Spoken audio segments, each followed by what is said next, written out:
What's the meaning of Coriolanus?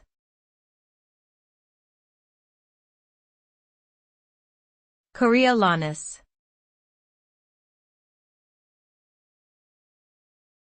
Coriolanus.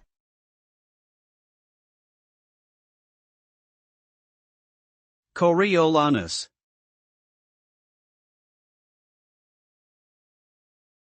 Coriolanus.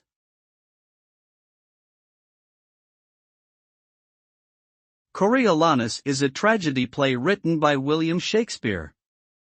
The play tells the story of a Roman general, Caius Marcius Coriolanus, and his struggle for political power in the city of Rome. Coriolanus is a proud and ambitious man who has little patience for the common people.